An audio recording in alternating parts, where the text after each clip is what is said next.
als een radijsje. Je raakt er zo van overstuur, haar een boeketje rozen. Dat vindt Loesje zeker fijn. Ze houdt van donkerrode rozen en een heerlijk glaasje wijn.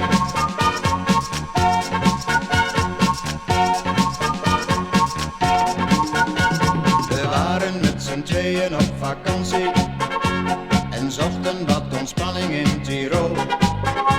Als ik die hoge bergen in dat land zie, dan lap ik alle zorgen aan mijn zool. We logeerden in een klein en aardig stadje. We gingen samen naar een discotheek.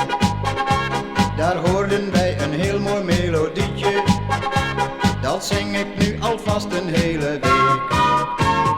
Loesje is een aardig meisje, blond en slank, een goed figuur. Haar lippen rood als een radijsje. Je raakt er zo van overstuur, haar een boeketje rozen. Dat vindt Loesje zeker fijn.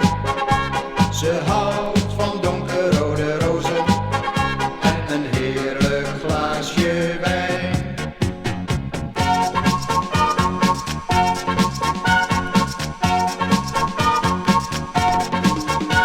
We gingen heerlijk skiën in de bergen en moesten met een zessellift omhoog.